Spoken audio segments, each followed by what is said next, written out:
is good, and our land will yield its harvest. Let us pray. Our gracious Heavenly Father, eternal, immortal, invisible, the only God, you are the one in whom we move and have our being. We give you honor and glory for your wonderful works to us, the children of men.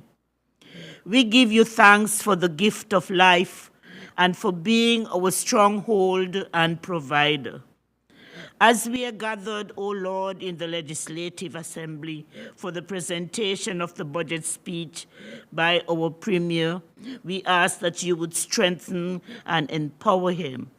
Lord, for the new financial year, we seek your blessing and that you would prosper the work that this budget seeks to accomplish. We believe that much effort, hard work, and negotiations have gone into the preparation of this budget. We ask, kind Father, that for every item for what funds are earmarked would be fruitful and meet the need for the development and progress of our beautiful island of Montserrat. Grant knowledge, wisdom, and understanding as we strive together for advancement of our country. We pray, Lord, for each member of this Legislative Assembly, that the spirit of love and unity may prevail when the time of debating comes. May cooperation and the focus on the common good for the people of Montserrat. Most gracious Lord, help us to be grateful for thy mercies. Let your favor be on these proceedings as we ask all these blessings in Jesus' name, who taught us to pray, Our Father, which art in heaven, hallowed be thy name. Thy kingdom come, thy will be done on earth as it is in heaven. Give us this day our daily bread, and forgive us our trespasses as we forgive those that trespass against us. And lead us not into temptation, but deliver us from evil. For thine is the kingdom, the power, and the glory, forever and ever. Amen.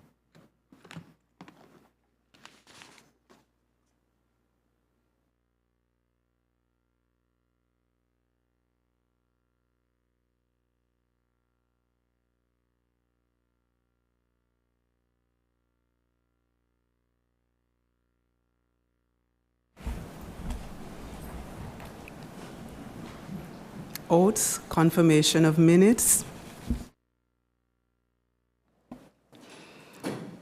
Members, before us are two sets of minutes. Minutes number 2 of the 18th Parliament, dated Tuesday, 21st January 2025, and minutes number 3 of the 18th Parliament, dated Tuesday, 25th February 2025. Are we all in? Madam Speaker. Sorry, I recognize the Honourable Deputy Premier. Thank you, Madam Speaker. Madam Speaker, I stand to move a motion for the confirmation of minutes, number 2 of the 18th Parliament, dated Tuesday, 21st of January, 2025, and minutes number 3 of the 18th Parliament, dated Tuesday, 25th of February, 2025. Do we have a seconder? I recognize the Honourable Minister of Agriculture. Madam Speaker, I stand to second. Members, it has been moved and seconded that minutes number 2 of the 18th Parliament, dated Tuesday, 21st January 2025, and minutes number 3 of the 18th Parliament, dated Tuesday, 25th February 2025, be confirmed. All those in favour say aye. Those against, nay. I think the ayes have it. The ayes have it. Minutes number 2 of the 18th Parliament, dated Tuesday, 21st January, and minutes number 3 of the 18th Parliament, dated Tuesday, 25th February 2025, have been duly confirmed. Papers to be laid on the table. I recognize the Honourable Financial Secretary. Thank you, Madam Speaker. Madam Speaker, I rise in this honourable House to lay the following papers appearing under the name of the Financial Secretary. Schedule of Environment Number 2 of April to March 2024-2025.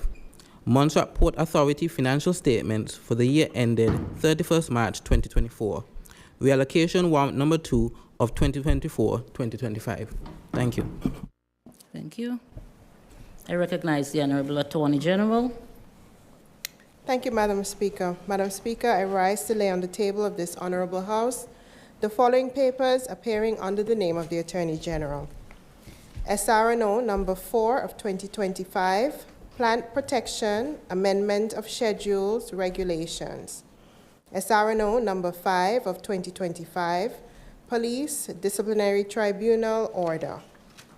SRNO number 6 of 2025, Passport Exemption Order. SRNO number 7 of 2025, Customs Duties, Wayne Marine Exemption Order. SRNO number 8 of 2025, Customs Duties, Kerry Matthew Exemption Order. SRNO number 9 of 2025, Income and Corporation Tax, Peter and Lucy Ryan Exemption Order. SRNO number 10 of 2025, Customs Duties, Peter and Lucy Ryan Exemption Order.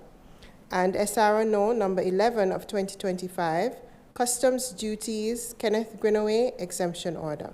Thank you, Madam Speaker. Thank you.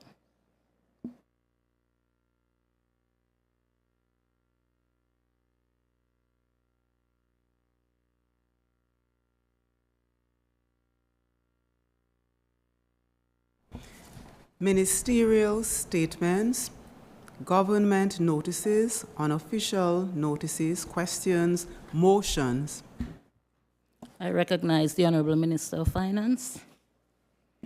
Thank you very much, Madam Speaker. Madam Speaker, I rise to move a motion for the first reading of the Appropriation Bill 2025, number 3 of 2025.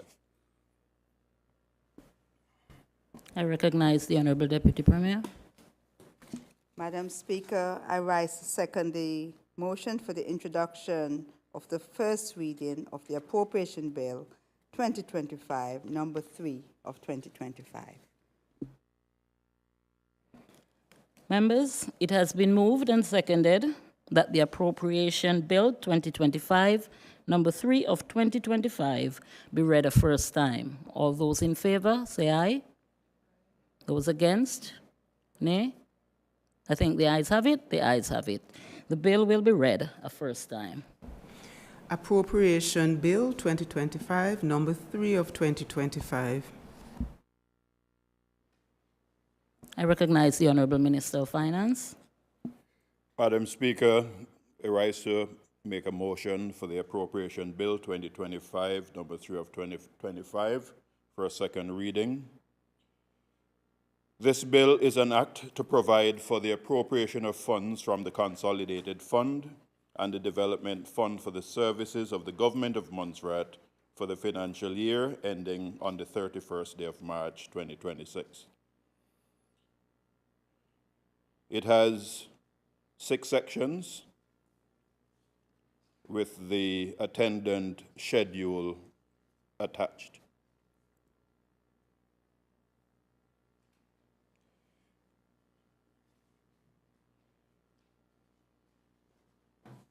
Madam Speaker, while I'm on my feet, if you'll permit me,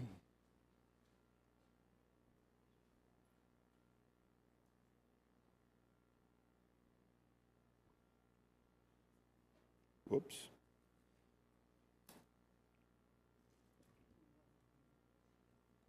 I have circulated a copy of the speech so that persons can follow, make their notes, and be prepared for debate. Madam Speaker, in Montserrat, a budget presentation is always eagerly anticipated by our people. They anticipate it not just because it is often a lengthy speech delivered by a senior politician, but because of what it can mean for all of us. The budget presentation is an opportunity for the elected government to communicate its short-term priorities, plans, and governance approaches driven by fiscal processes. This presentation will honor that tradition. Our United Alliance team has determined, however, that this presentation must focus on our people and not merely on figures. The figures must be included because they represent the means and mechanisms by which the government will bring benefits and improvements during the financial year. It must be borne in mind, though, that the figures by themselves cannot show how much we as leaders care for our people, especially as we, the United Alliance, place so much importance on our desire to work with everyone to bring about a better quality of life for our people of Montserrat. Madam Speaker, for the avoidance of doubt and the benefit of the uninitiated, let us remind ourselves of what the budget and the accompanying statements are. For reference, this is what the Parliamentary Glossary of New Zealand states. The process for preparing and documenting the government's economic policies and spending plans each year, resulting in the introduction of the main appropriation bill and the delivery of the budget statement. In this budget statement, we're seeking to repay the trust our people put in us in October 2024. I am delivering a budget statement that is comprehensive, yet concise, optimistic, yet realistic, serious and sensible, holistic, yet sharply specific, forward-looking, yet reflective and mindful of past successes and failures, and most importantly, people-centered and people-driven. It means, Madam Speaker, that as we present this budget, we will coherently and cogently do the following. Affirm who we are as the people of Montserrat, that we are resilient, courageous, and creative. Recognize that we live in a complex world that seems to grow more uncertain and politically confusing each day at the global level. Confirm where we plan to do during the financial year ahead. Describe how we will get there using the resources in this budget as a launching pad for the economic takeoff that we so desperately need. Explain how our people's lives will be made better, even as we are fully cognizant of the fact that optimal improvements and benefits may take longer than a year to accrue for our community. Outline the priority multi-sector and specific sector areas, strategies that will not only lead to improvements in governance, but also improvements in our economy, society, environment, culture, and national cohesion. Explain in straightforward and clear terms how our residents, visitors, families, children, youth, seniors, our diaspora, and all other persons who are associated with and have a vested interest in Montserrat should feel a sense of pride, confidence, and optimism about being part of this beloved island community. Highlight the innovative approaches in leadership, teamwork, management consultation, communication, outreach, engagement, and empowerment that constitute the hallmarks of the United Alliance's strategy for the future sustainable and holistic development of Montserrat. Focus on what is achievable and doable in the short term, while devising realistic plans for the longer term. To draw from one former President Barack Obama, in the case of Montserrat, there is the fierce urgency of the now. You elected us to make those improvements that can be made now while properly and adequately planning for those that require more time. In our budget, we will continue the call for the one Montserrat approach to our development. This means that we must continue to focus more on what unites us, as distinct from what divides us. We must seek to support and enable each other rather than tear down each other. We must commit to globally recognized standards of performance and achievement instead of narcissistic, parochial, ego-stroking at the expense of our people. Madam Speaker, I am aware that some persons might be tempted to call this our 10-point plan. This is not something with which we will take issue. Whatever means they may find useful to help them to retain elements of this presentation in their consciousness is fine with us. We present ourselves as your government, one which embraces strategy, service, and commitment. Madam Speaker, what I'm stressing is that we want all of us to view this exercise as more than a display of erudite and elegant-sounding words. Yes, it is a governance requirement, but in effect, it is our short-term roadmap for improving the lives of our people. Madam Speaker, many people may see Montserrat simply as a dot on the world map. That dot is as precious to us as India is to the Indians, as China is to the Chinese, or as Scotland is to the Scots. While we may be small, that does not mean that our brains are small or that our ideas should be limited by land and population size. We may be small, but we must never be afraid to speak for ourselves, represent ourselves, or defend the image of Montserrat. My good friends Arrow and Hero have global hits still in rotation today. Jim Allen, Basil Morgan, and Lionel Baker represented Montserrat in the largest of international cricket arenas. Professor Sir Howard Fergus and Professor Sir George Irish did not allow their ideas to be hemmed in because they hailed from a small island. There are, of course, others whom we can mention, but I'm sure you get the point I'm making. Let us see Montserrat as our place of origin, our home base, but not limit the magnitude of our ideas and our effort, because our home island is less than 40 square miles in size. Madam Speaker, I just want to touch on the global economic realities as a backdrop to this budget. Having said that, there are some hard global truths we must face and with which we must learn to cope. The world is now more uncertain than it was in October 2024, when we were elected to office. All elections have consequences, and that has become almost a brutal reality when we recognize the immediate impact of the United States elections on the lives of billions of people across the world. Their lives have not only been disrupted, but in a number of cases, upended.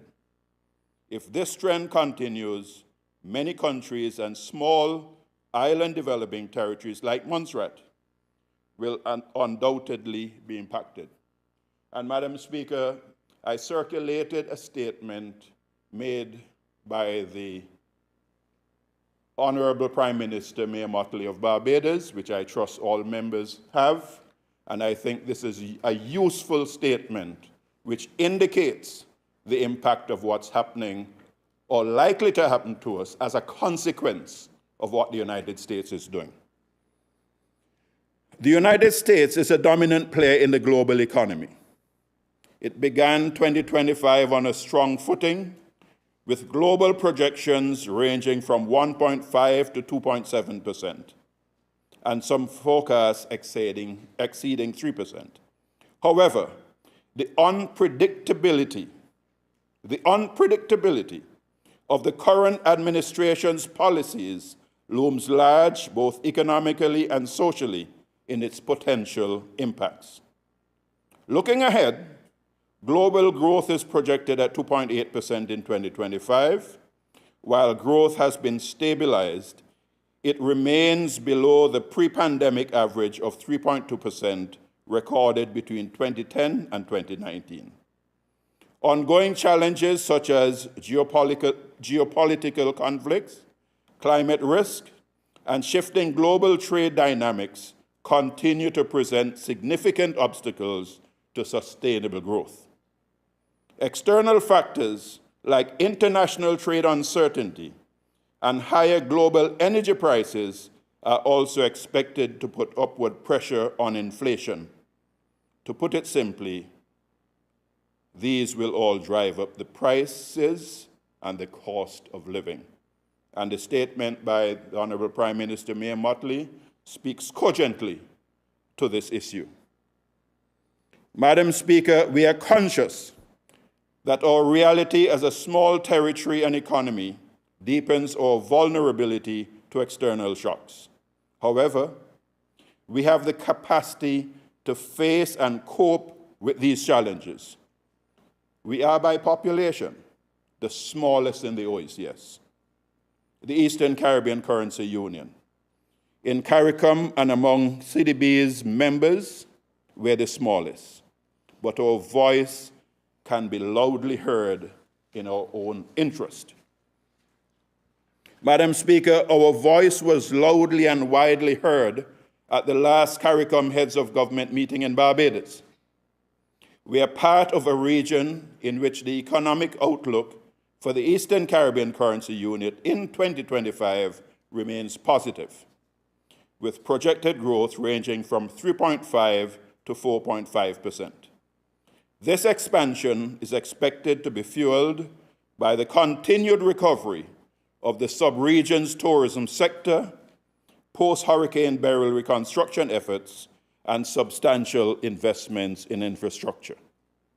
The IMF has recently highlighted the ECCU's robust rebound from successive adverse shocks, underscoring the region's resilience and growth potential. Montserrat, as a member of the ECCU, stands to benefit from this positive regional trajectory, aligning itself with the ECCU's growth strategies to strengthen the economic position and contribute to the region's broader prosperity.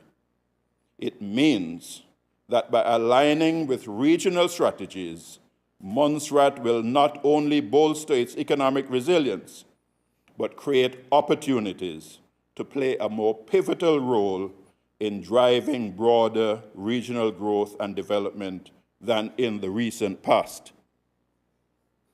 Madam Speaker, we anticipate that Montserrat's economy will grow in 2025-26 fiscal year.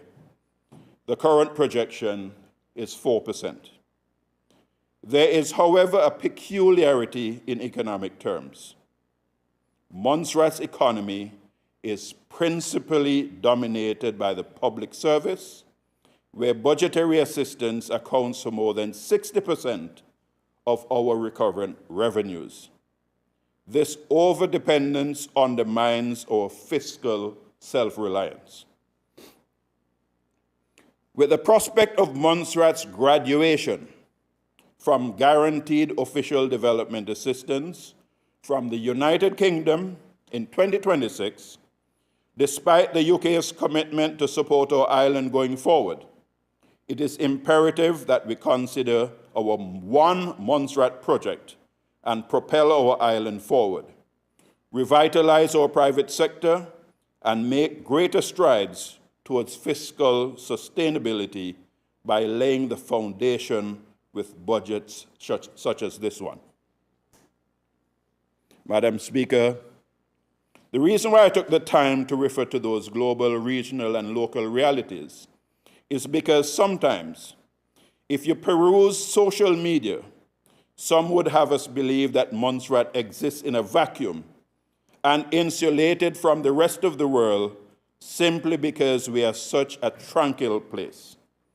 Our economy might not affect the world, but the world economy certainly affects Montserrat. Madam Speaker, small is what we are, and the development challenges we continue to face are monumental because of the ravages of the volcano and some rather ill-advised choices over the years.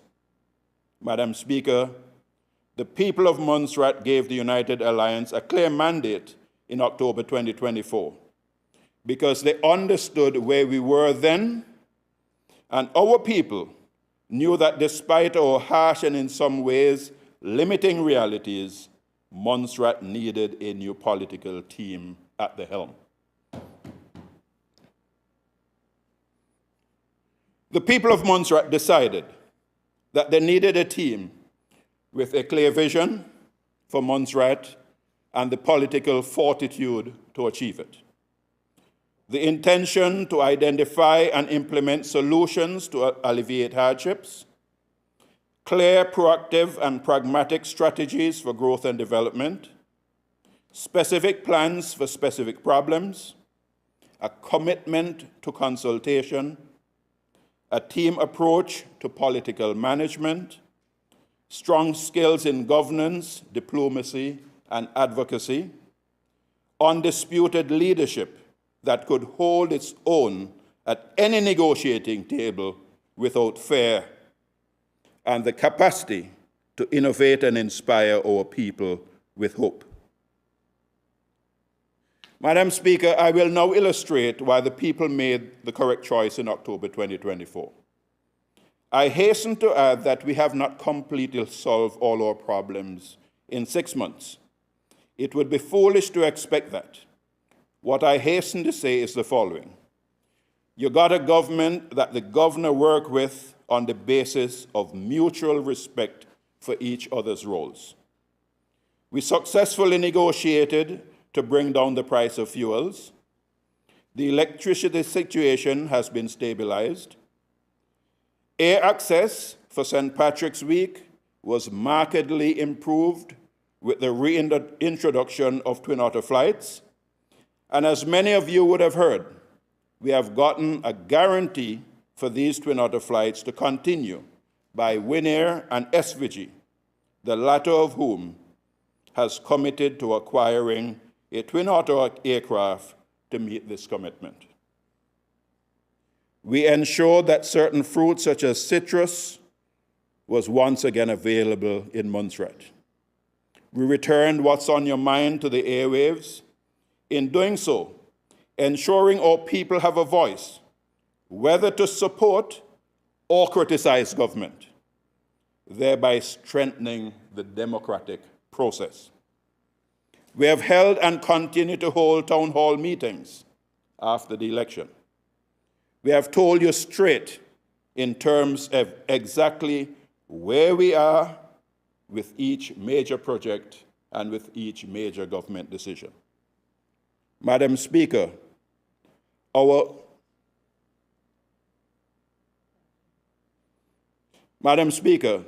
2025 budget presentation is more than a checklist.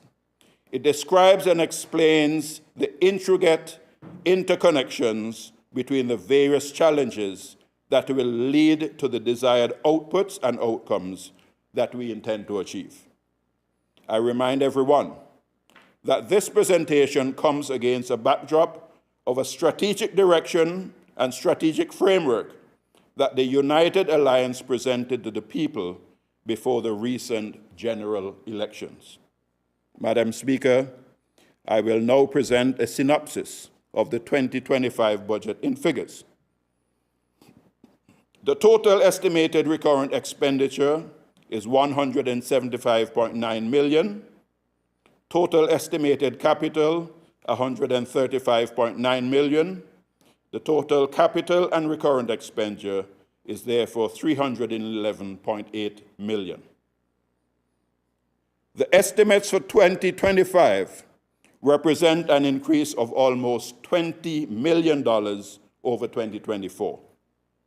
The local revenue contribution to the recurrent budget is $55.6 million. This is bolstered by HMG's recurrent budgetary support of $120.2 million. Recurrent expenditure is 56% of the total budget. And with this budget, the government, which I have the honor of leading, will be making a substantial investment in Montserrat's future in terms of physical and social infrastructure as capacity building for our people. Madam Speaker, I have chosen to highlight some of the amounts allocated to important recurrent and capital initiatives because of their level of impact on our quality of life.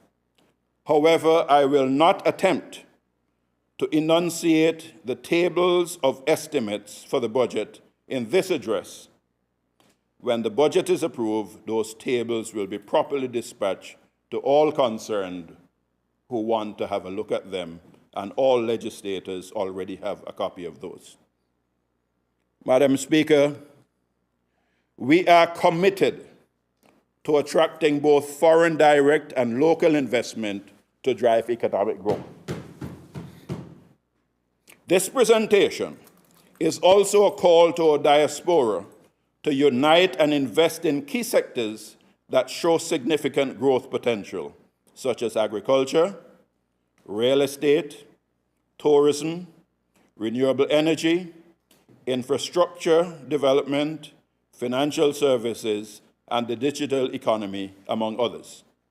With investment in these areas, we can create jobs, stimulate innovation, and build a stronger and more resilient economy for the benefit of this and future generations.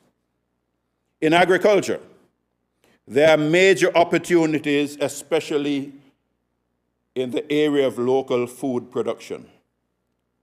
This is because our annual food import bill stands at $18 million, while local food production, including crops and livestock, amounts to just $2 million. Opportunities. It is time to make food sovereignty a priority, and I reemphasize sovereignty rather than security, because our goal is not just to ensure access to food, but to build a resilient, self-sufficient system where production, distribution, and consumption are conducted sustainably.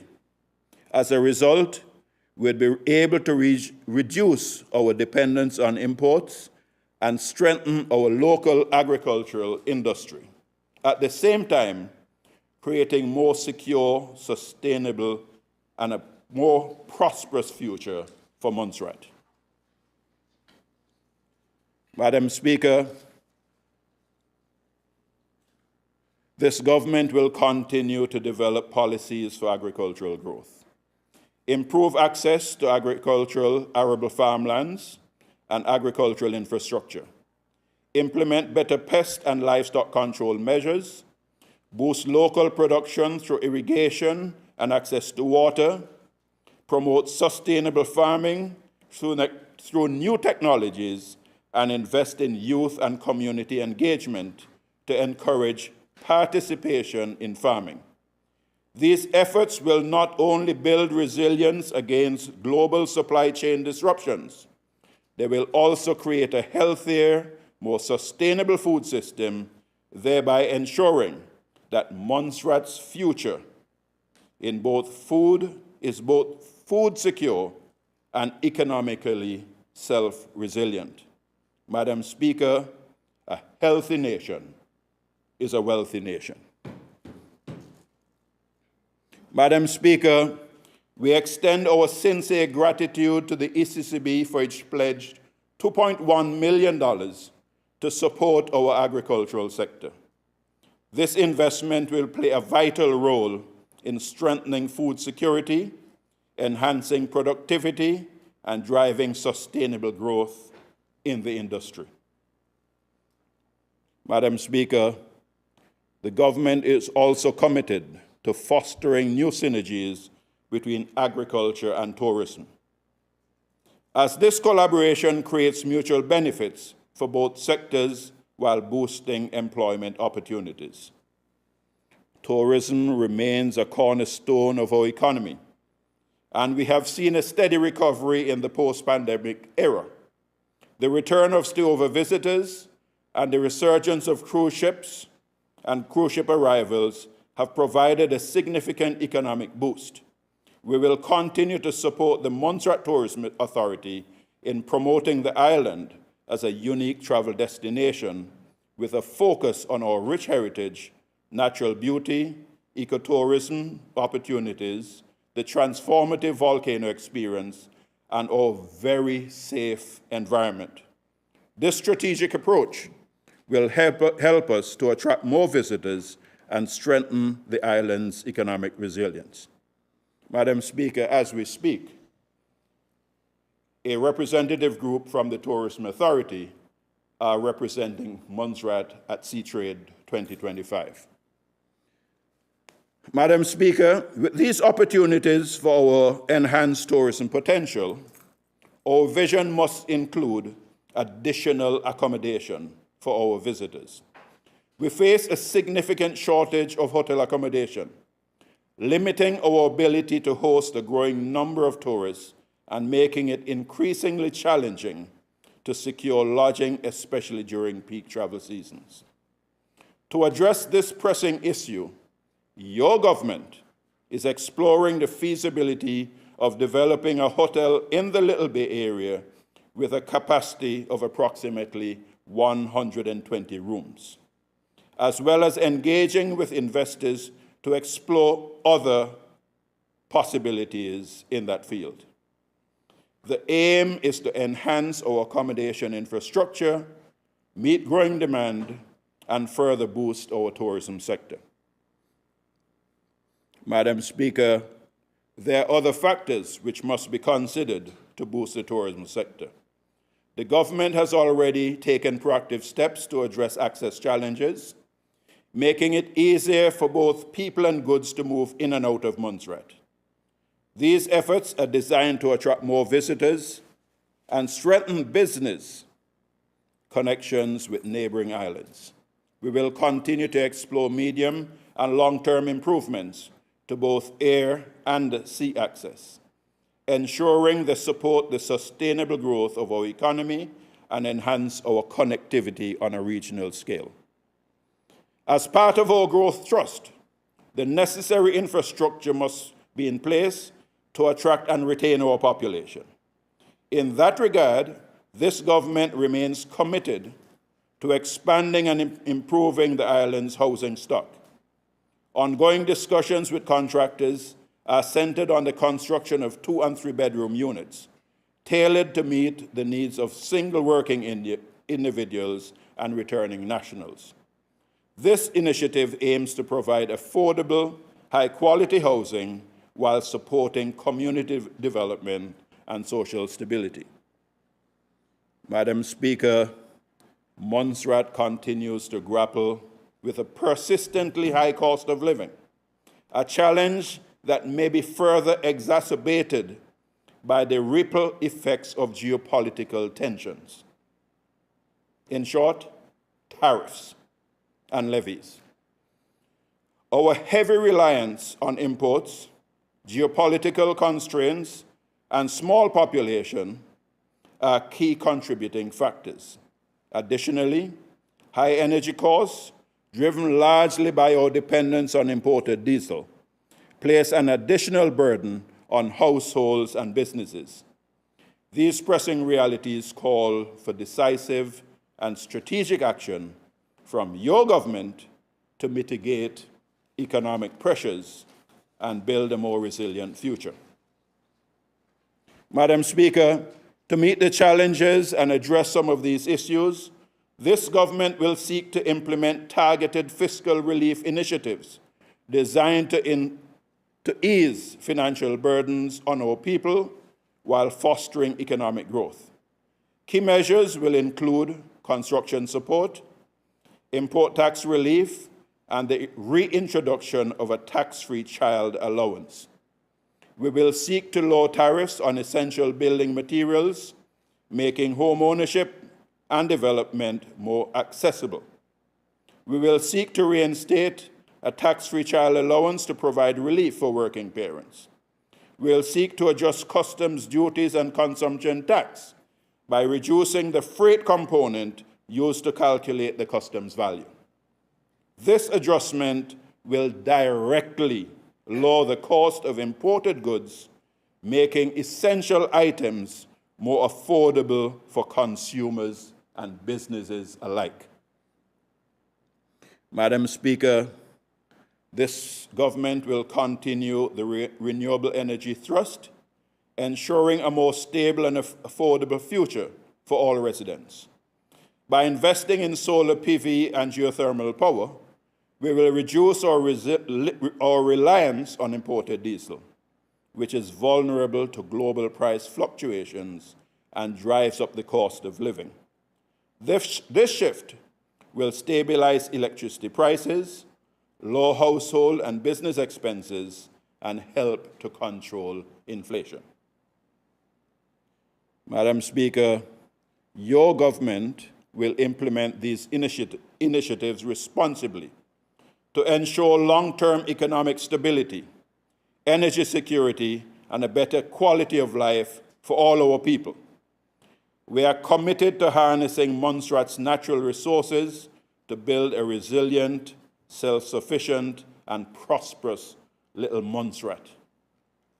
The future may be filled with uncertainty, but with competent leadership providing a steady hand at the helm, we will navigate these challenges and emerge stronger. Your government is committed to ensuring a future of growth, sustainability, and prosperity for all Montserratians and residents. Together, as one Montserrat, we will embrace opportunities, invest in our future, and build a self-sufficient and thriving economy. Let us all remain united in our efforts to make this vision a reality for the betterment of our island and future generations. Madam Speaker, this budget seeks to address the varying sector-specific needs across priority sectors, such as access, aviation and maritime development, agriculture, lands and survey, broadcasting and communication, built, digital transformation, disaster management, education, energy and the utilities, healthcare improvement and transformation, information and communication, internal and regional relations, police and fire services, public service delivery, tourism, youth affairs, and sports. But I'll start with access. Predictably, the reliable access is not a mere luxury, but a fundamental prerequisite for all other economic activity. An island without proper access cannot build a sustainable economy. To that end, previous governments' underinvestment in this key public service has led to diminished access, unreliable services, and high consumer prices. This government has and will continue to place the highest priority on securing a diverse mix of reliable access services to ensure adequate connectivity for residents and visitors alike. To support the needs of residents and visitors during the annual St. Patrick's Festival and high peak period, the government successfully completed a contract with Winair to provide additional airlift services to Antigua and St. Martin through February and March 2025. Expanding affordable regional connectivity is an imperative for any island economy. We remain committed to expanding this provision beyond the St. Patrick's season for the benefit of Montserratians, residents, visitors, and the investor economy. Madam Speaker, this begins with a commitment to seek to maintain the service of Twin Otter aircraft for an additional 12-month period in the first instance. We have concluded negotiations with both SVG and Win Air for Twin Otter services to and from Montserrat to cover, in the case of Win Air, flights from St. Martin to Montserrat, and with SVG, flights principally between Antigua and Montserrat, which will possibly be extended to other destinations. Considering that intention, and to comply with safety and regulatory requirements of operating Twin Otter service, the government will be recruiting additional staffing resources for the Montserrat Fire and Rescue Department, and we will continue working with Fly Montserrat as part of our access policy initiatives. We are not leaving anybody out, we're including everyone. We will continue to work with interested investors in our efforts to create a sub-regional ferry service that will include Montserrat. Plans are already underway to engage a regional private sector ferry operator to service Montserrat at least twice per week as part of a regional schedule. As I raised at the recent CARICOM meeting, the Caribbean travel sector must finally enter the 21st century with the embrace of digital technology. I'm proud to say that Montserrat's introduction of online services for the submission of embarkation and disembarkation information up to 7 hours prior to travel has been successful and will continue. Thanks to the work of the CARICOM Impacts team, together with our Department for Information Technology and E-Government Services and the Immigration Department. But there's still a lot of work needs to be done because we're doing too much copy and pasting. Additional service automation will continue this year with the implementation of passport scanning technology supported by the Overseas Territories Regional Crime Intelligence System. In summary, Madam Speaker, our access proposition, I think, should be clear: better access, affordable access, modern access, diversified access. In using our approach, not only will we improve traveling conditions for our international Montserratian family, but we will reduce the barriers of entry for Montserrat's tourism and investment economy. Madam Speaker, to drive further operational and safety improvements to our aviation sector, the Ministry of Build has initiated feasibility assessments for sustainable nighttime flying operation and enhanced operations for medical evacuation at John Osborne Airport. To this end, a UK airport operator will take on this task as a turnkey operation. Night flying is critical, especially if we're saying we don't want our people to overnight on their way here. Government has also initiated the development of the Montserrat Air Services Fares and Rates Order to improve transparency and regulatory oversight in air travel pricing. Do I need to repeat that, Madam Speaker?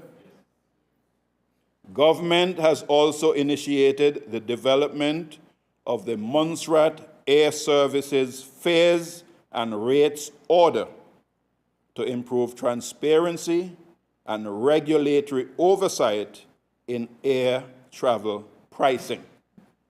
This enhanced transparency will help ensure price certainty and competitive pricing. Your government will make the policy decisions required to implement this order for the benefit of the traveling public. Madam Speaker, this government is committed to enhancing agriculture further this year and invests through the budget an additional $8.9 million for their recurrent expenditure and 4.4 million for capital. The Ministry of Agriculture team has delivered key initiatives to redevelop agriculture, to promote food sovereignty, satisfy local demand, and to target specific markets for import substitution and export. And may I add, Madam Speaker, this is a continuation of the work that Honourable Crenson Buffong started, and we're working as a continuous government to ensure that some of those strategies are indeed continued.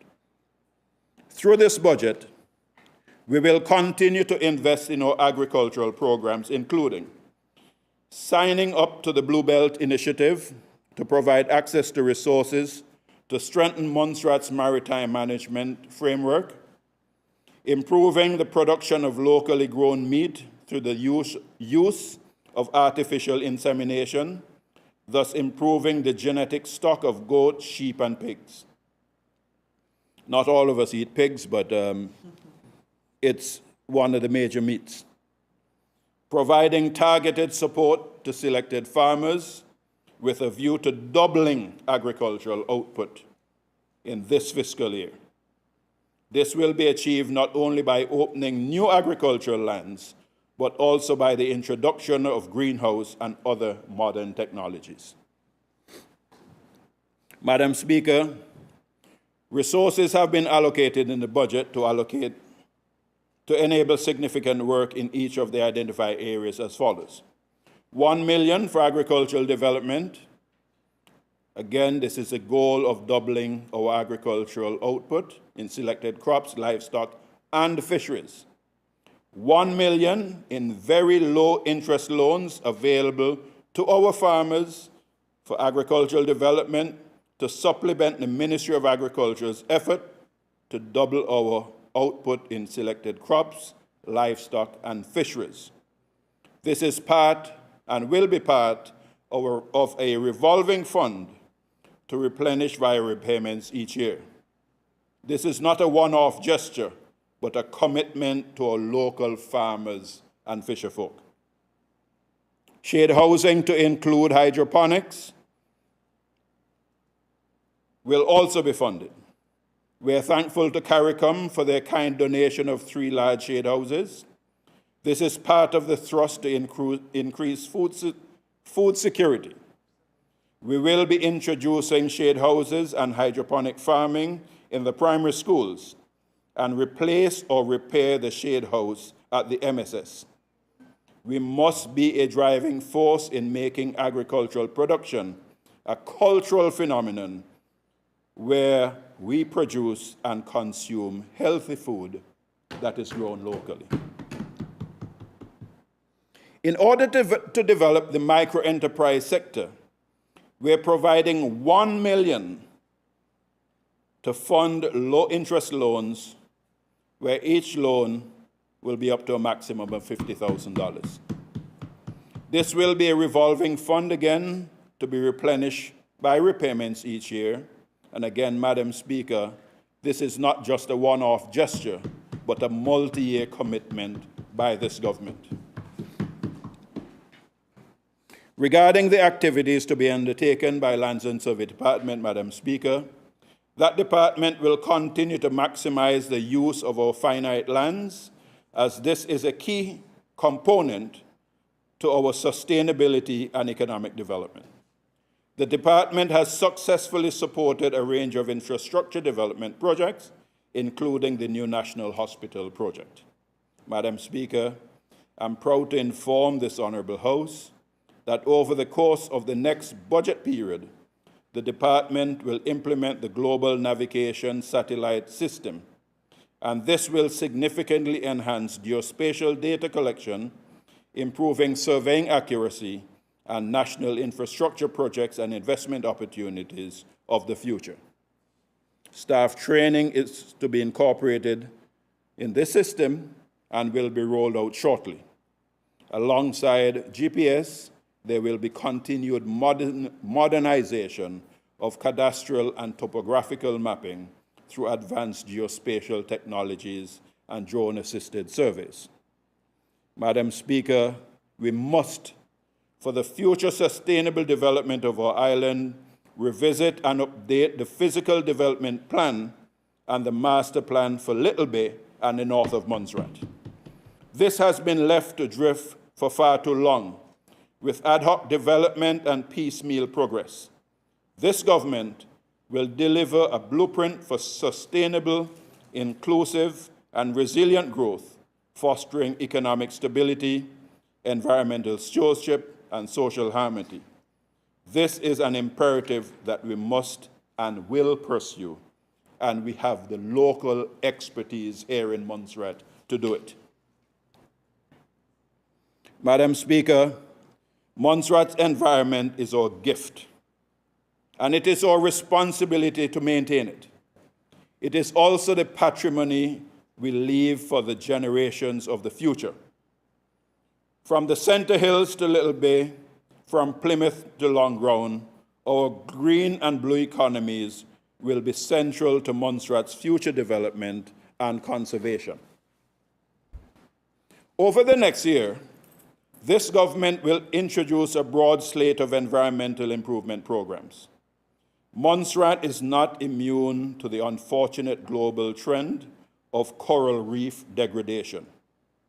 Your government is pleased to announce an important collaboration initiative with the OECS that will see the construction of a tissue culture lab and a greenhouse facility for the establishment of a major artificial reef off Montserrat's west coast. This innovative measure will attract and retain new marine life, enhance ecosystem health, support local fisheries, bolster shoreline erosion control, and offer new sites for scuba diving, snorkeling, and coastal tourism.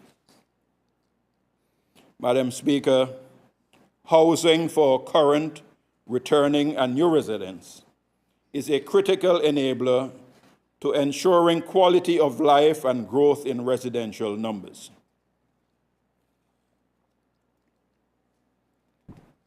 Over the course of this year, your government will prioritize funding to continue to expand housing and housing incentives programs, land and infrastructure development that will unlock public-private investment housing, boost the construction sector, and to ensure quality housing for our people.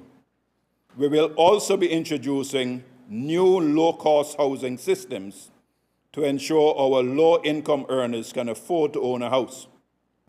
Training in the use of this new technology will commence very early in this budget cycle, and we have allocated a special allocation to start this project and start this initiative of $500,000.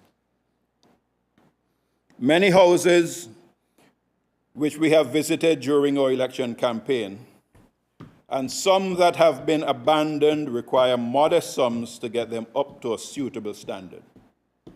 We have allocated approximately $900,000 this year to support that initiative.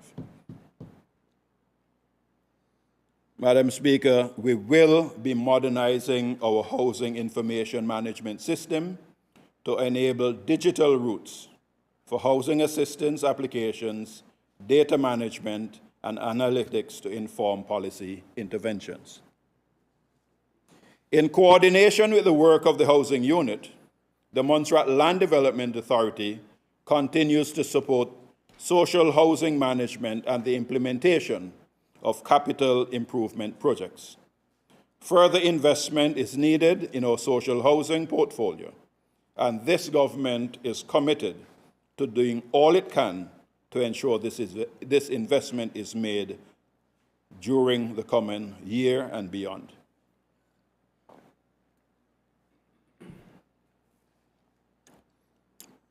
Madam Speaker, the Department of Youth Affairs and Sports has been placed within a new ministry, along with a renewed focus as a future foundation for growth.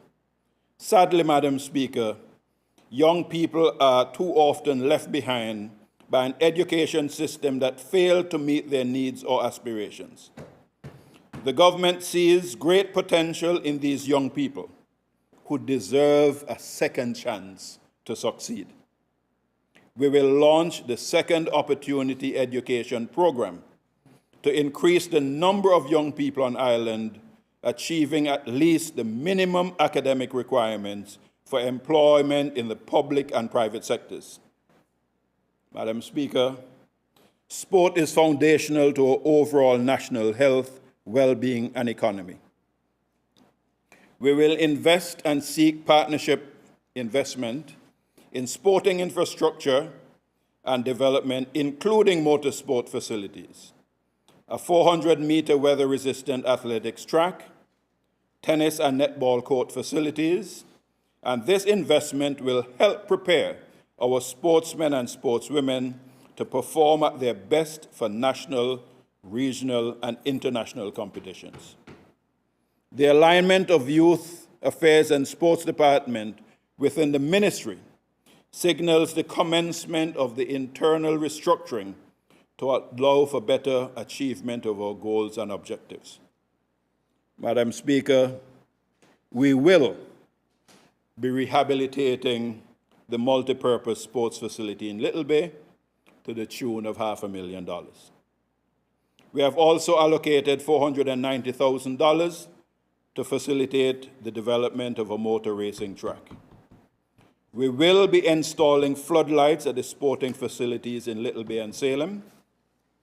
We will continue to explore opportunities to provide our young athletes with greater exposure and possible sports scholarships in their various sporting disciplines. Madam Speaker, with the inclusion of youth and sports within the Ministry of Agriculture, the recurrent estimate for that ministry is projected at $8.9 million. Transparent and timely public engagement and communication is the lifeblood of any democracy. As an election promise, the people in Montserrat and the wider diaspora were assured of the resumption of What's on Your Mind program on Radio Montserrat as a platform for Montserratians, residents, and friends of Montserrat at home and abroad to share their views on affairs affecting the island. This is your democratic right. Whether you speak negatively about government or positively about government, we want to hear all views and let all ideas contend. I am pleased, therefore, to inform this Honourable House that this program, which allows members of the public to exchange ideas and views, which could help to inform public policy, government programs and actions, return to the airwaves on Tuesday, 7th January 2025. What's on Your Mind program is a developmental tool and not an instrument of political division. Madam Speaker, your ministers and parliamentary secretaries have been and will continue to be on that program. And we'll do that periodically to ensure dialogue between the people and the elected government. We congratulate all involved in making the changes. Madam Speaker, let me add, we're able to do this by using our own local professionals without paying for high-priced import consultants. The GIU continues to play a central role in promoting the programs and plans and activities of the government ministries and departments. In this regard, a Government of Montserrat communication manual and social media guidelines were developed and published on the government website as part of efforts to support strategic communication practices. Madam Speaker, this is a government focused on building, rebuilding, and developing in all spheres of life. The Ministry of Build is central to that agenda and will drive tangible future growth in the community. The government will provide renewed focus to maximize available funding to accelerate the A1 road project, including important improvements to associated drainage systems, prioritizing safety for all road users and long-term resilience of this vital infrastructure.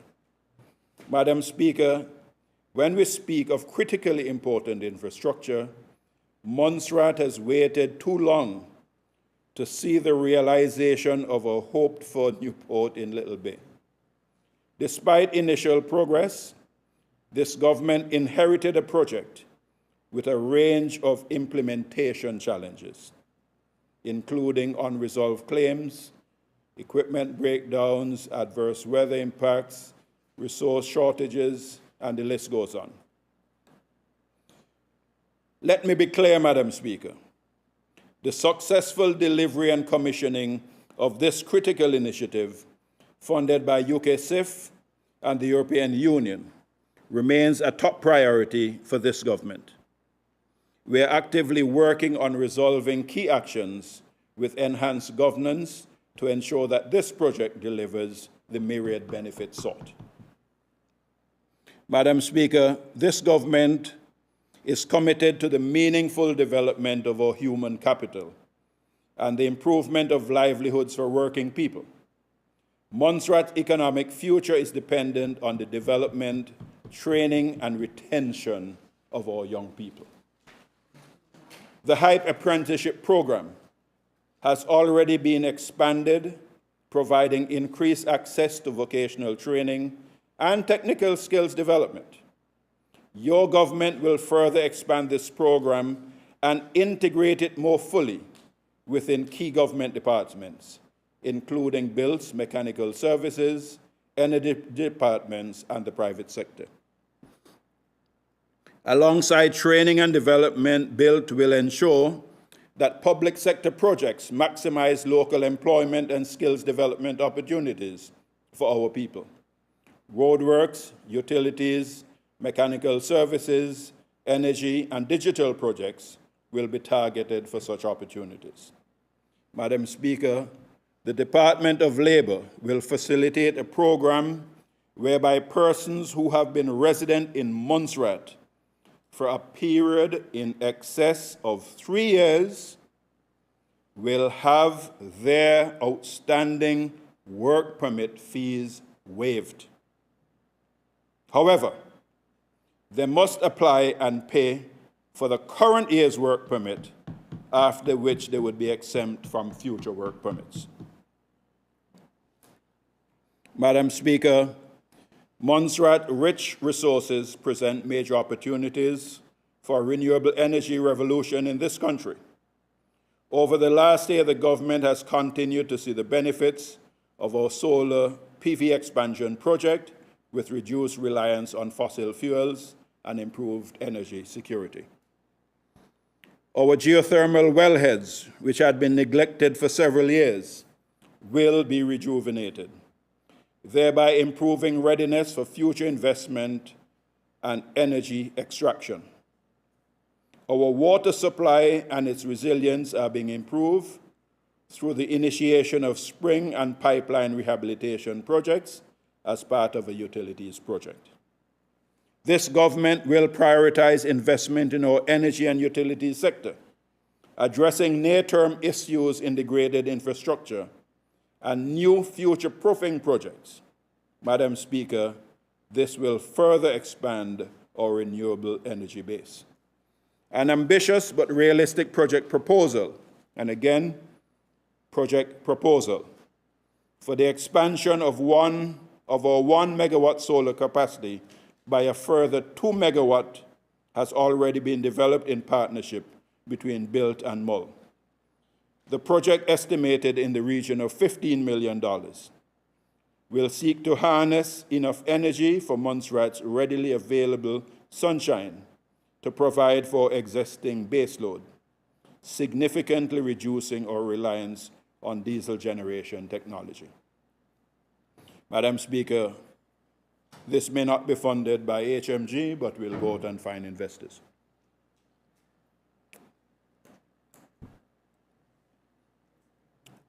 Madam Speaker, BUILT will also work to modernize existing electricity and water distribution systems, while advancing the project development for a new wastewater treatment facility at Margarita Bay, Drummonds, and Davy Hill. will be addressing capacity and aging issues with the existing facilities. Madam Speaker, the capital expenditure for the Ministry of Buildings, Utilities, Infrastructure, Transport and Ecclesiastical Affairs is 35.4 million, with a recurrent expenditure at 14.1 million, with a total budget, capital and recurrent, of $49.5 million. Digital transformation, Madam Speaker. This government places digital transformation and modernization at the heart of its agenda. The Department of Communication and Digital Transformation has been established, bringing together the department, DITES, and the ICT unit to lead the government of Montserrat's digital transformation mandate. The department now serves as a focal point for all information, communication, and technology matters pertaining to the government of Montserrat and will be a center of excellence in Montserrat that meets international standards. The department's structure has been expanded to bring it in line with the established standards and capacity required to facilitate the digital transformation of services across the government of Montserrat and all associated activities.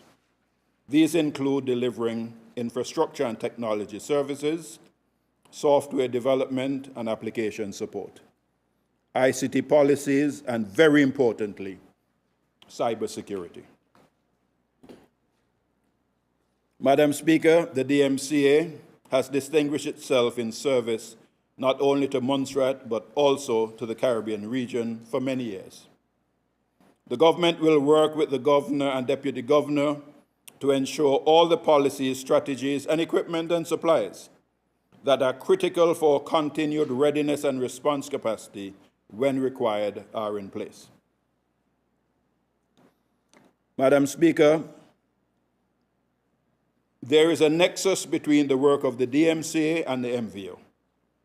They will both be part of a multifaceted program of events to mark the onset of the Soufriere Hills volcanic activity, which started on July 18, 1995. This program is being planned by key agencies not only to mark the anniversary, but for us to learn from the successes and challenges of the last 3 decades and guide future actions. Madam Speaker, it is intended that there must be a focus on our people and what those volcanic events mean in our past and what challenges and opportunities they portend for our future.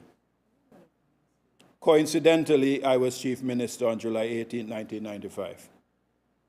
And I intend to ensure that the appropriate balance is struck between the roles of science and scientists and the efforts of our people, a people who, as I like to say, not only survived, but overcame the challenges, even though we are still dealing with the consequences.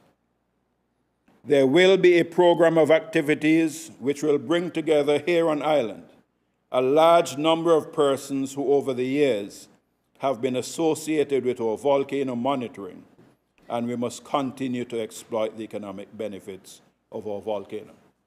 And I hasten to add that we're planning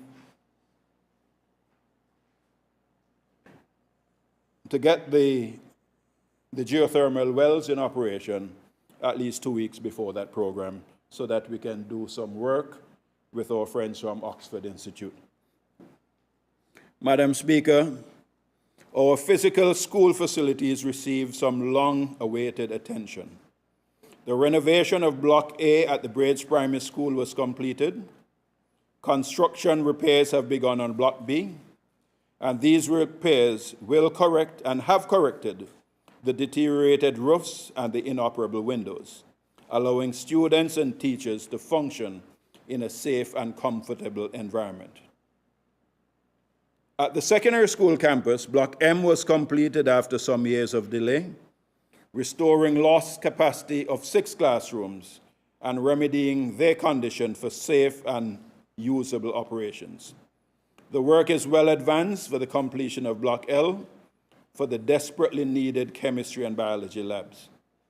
Worthy of note is the completion of the long-delayed upgrade to the disability-accessible bathrooms at the MSS. Madam Speaker, whereas I report on those were achievements which started with the previous administration. Madam Speaker, during the new financial year, Montserrat will continue to realize tangible benefits from the Caribbean Development Bank's flagship grant-funded program, the BNTF. On the various cycles, BNTF has successfully delivered a range of infrastructure development, educational, and poverty reduction projects. Through intense lobbying, I am pleased to announce that Montserrat will continue to benefit on the BNTF 11. This commitment, however, Madam Speaker, will be formalized at the next meeting of the Board of Governors in June. Fortunately, I will be the governor at that meeting, and you know I will be forceful to ensure that this BNTF 11 is delivered for us. The BNTF 11 program will continue its focus on community-based projects. The plans and programs for the coming year will take into full consideration the many challenges faced by the education sector, to include teacher recruitment and retention, inadequate provision of vocational, technical education, underperformance in language and math at CXC and national levels, special education needs, support, behavioral and disciplinary issues, child safeguarding issues, and other areas of educational support to attain the required performance in the sector. We have therefore commenced the groundwork to seek financing for a comprehensive education transformation program, spanning at least 3 years in the first instance. The education transformation program will focus on the special education needs and disability in schools, thereby reducing vulnerability in children. It will also include the recruitment of SEND professionals and secure long-term training for untrained primary teachers with specializations in SEND. An enhanced after-school tutoring program and a breakfast program are components which will be considered to safeguard our students' well-being and provide a foundation for improved academic performance. Hungry children can't learn, Madam Speaker. This transformation program over the next few years is also expected to cover infrastructure maintenance and upgrades at all schools to make them safer and more conducive to learning. Madam Speaker, I wish to emphasize that education includes early childhood education, and our government will continue to provide the resources and support required to help our children to experience a smooth transition into mainstream education at the primary level. Development assessments of children will continue collaboratively with the Department of Health, and continuous staff training will be conducted for early childhood personnel. The recurrent estimates for the Ministry of Education is 10.1 million and capital of just about $1 million, for a total budget of 10.9 or $11 million. Tax policy is a critical enabler for safeguarding and stimulating economic activity, and continues its program of modernization, including a focus on digitization, arrears management, legislative reform, and online payment systems. This government continues to operate with a range of concession programs to support our broader economic agenda, including returning nationals concession program, the development of private sector home programs, property developer employee programs, Corkill and surrounding area redevelopment Zone C exemption. We have ordered a review of current concessions, exemptions, and fiscal incentives to simplify the processes and maximize the impact of these programs. As a result of this review, the government will be implementing the following initiatives to stimulate the economy and reduce the cost of living. First, we will seek low tariff rates on all building materials and streamline existing concessionary programs to reduce the administrative burden and maximize take-up by residents. Consequently, I am pleased to announce the proposed standardization of import taxes for all basic materials, building materials as follows: 5% custom duties, 10% consumption tax. Once implemented, there is no need for any application to benefit from these reduced rates. Items imported from CARICOM with the required certificate of origin will only pay the consumption tax of 10%. Secondly, Madam Speaker, we'll seek to reduce the amount paid for import taxes on all imports. This will be achieved through the potential reduction of the freight element of the cost, insurance, and freight calculation by 50%. Reducing the amount paid for custom duties and consumption tax on all imports, this change will benefit all persons on island. Thirdly, Madam Speaker, to address cost of living for working families, we seek to introduce a new additional allowance to claim exemption from income tax. In addition to the recently increased personal allowance of $18,000, your government will seek to enshrine an additional child allowance of $1,500 per child for up to 3 children. However, only one parent can claim. So, mother and father have to decide which one of them going to claim that $1,500 per child. In order not to punish workers who go beyond the call of regular duty and work overtime, their tax for overtime income will now be at the tax rate which they are taxed on their regular salary.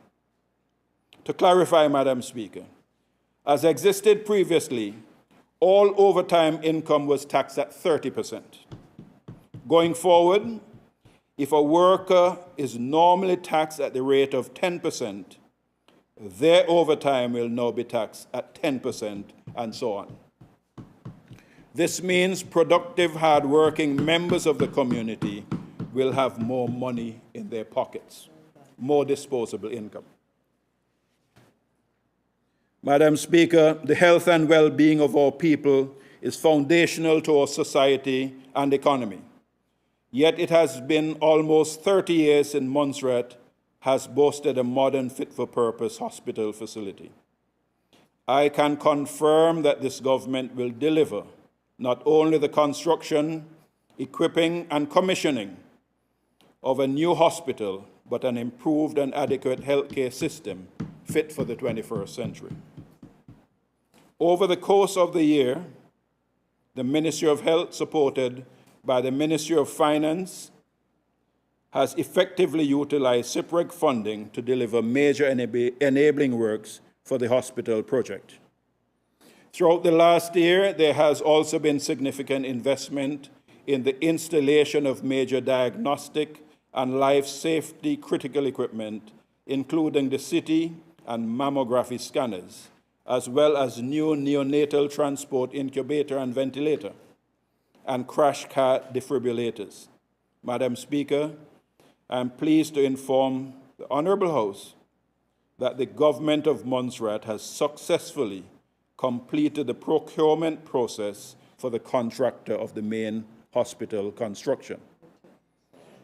The contract awarded to Construction and Industrial Equipment, CIA, from St. Lucia, was signed on the 24th of January 2025. Mobilization commenced for the main construction phase in April, with a ceremonial groundbreaking yesterday, the 7th of April. And the Honourable Minister for Health was showing how skillful she was using the shovel. Completion is targeted for April 2027. Madam Speaker, when we speak of this hospital project, it shows that indeed government is continuous. We're not claiming we started it, but we're ensuring that we finish it. And unlike some others, we're not saying there was no hospital project. We will focus attention on the provision of specialist medical services through our visiting specialist program. We're exploring ways of ensuring medivacs are conducted in a robust manner with the introduction of appropriate policies. The cost of medivacs can become unaffordable when we examine the increased number of cases.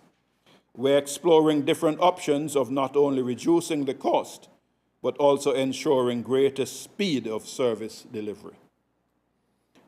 Currently, Madam Speaker, CARICOM nationals pay 50% more for hospital services than locals.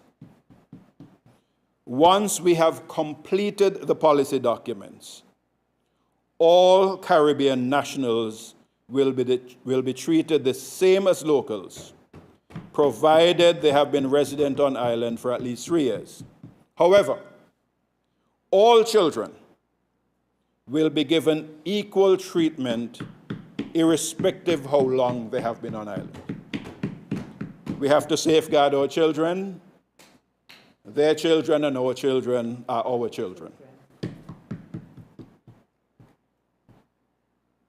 Madam Speaker, our Social Services Department provides vital support across our communities. Social protection remains a core of this government's mandate, as the United Alliance team believes that the most vulnerable in our society should be protected. During this new financial year, your government plans to increase the number of early help and preventive programs across all services. We will increase the number of public awareness and education programs for the work of social services, especially in the areas of parenting support, domestic violence and safeguarding, and we will improve multi-agency partnerships which work across police, education, and health to improve safeguarding and protection issues through the additional funding we have already secured with His Majesty's government. We can't take these things lightly. We have to allocate funds to them and get them done. And we have to work as one Montserrat to eliminate these from our society. We will also modernize service delivery and support integration through the implementation of an electronic data management system for social services. In that context, Madam Speaker, I am pleased to inform this Honourable House that the sum of $500,000 has been allocated to upgrade the former Codgerhead Police Station, the upstairs of which will be allocated to child safeguarding and counselling services. The recurrent estimates for the Ministry of Health and Social Services is $25.5 million. Madam Speaker, this government wishes to recognize the energy, professionalism, and engagement of our new head of the Montserrat UK office. As a government, we will continue to collaborate closely with our UK office to engage with our Montserrat diaspora, whilst also securing and deepening partnerships for Montserrat development at home.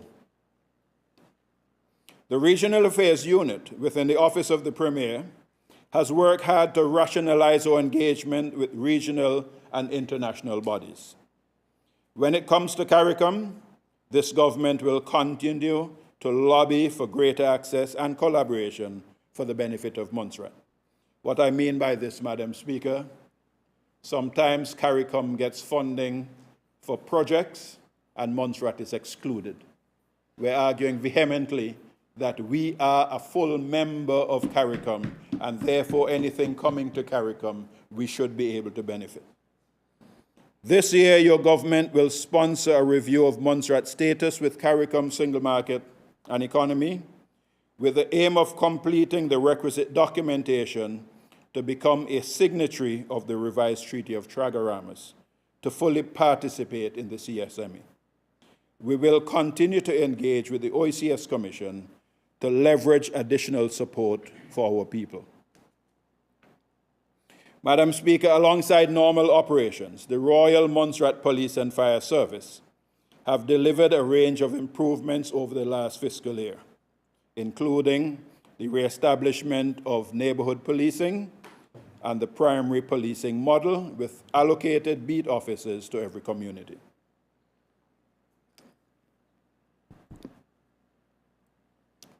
Madam Speaker, the RMPS has also strengthened a partnership between social services, health and education departments, and embedded a new safeguarding team to secure successful prosecutions for offenses against vulnerable persons and children. Over the next year, the RMPS will develop a crime capability with technological support to prevent serious crime and implement the police conduct and performance regulations to improve public trust and confidence in the police service. We are considered a very safe island. However, we cannot take this for granted. So we will be making additional investments in securing our borders, but in order for these initiatives to succeed, we need the full cooperation of all. New investments will include continued upgrade of the fire service fleet to include enhancing the capability to fight fires across difficult terrains, that is, getting four-wheel drive vehicle, completion of renovations to the Braid Fire Station, roof has been leaking for many years, and the reopening of the Salem Police Station, something which should have been done many years ago. The total allocation for police and fire services is $8.5 million. Madam Speaker, a modern, efficient, and people-centered public service is the foundation of good governance. We have made significant strides in reforming recruitment through comprehensive policy changes, process improvements, and the introduction of digital workflow systems. These efforts will ensure that the government of Montserrat attracts, hires, and retains the best talent to serve our people effectively. We recognize that our previous recruitment efforts were slow and at times, most times, very inefficient. To address this, we have undertaken a full-scale review and reform of our recruitment policies. We have introduced clear, standardized procedures that ensure a fair, transparent, and merit-based hiring system. Through these reforms, we have started to reduce delays in filling critical vacancies, making recruitment more responsive to the needs of government, ministries, and departments. Madam Speaker, our goal this financial year is to reduce the time from shortlisting to final selection of successful applicants from its current 60-plus days to not more than 28 days. This will help in terms of teacher recruitment, nurse recruitment, and the other key areas. We have also strengthened compliance with international standards and best practices, whilst ensuring that every step of the recruitment process is aligned with our broader public service goals.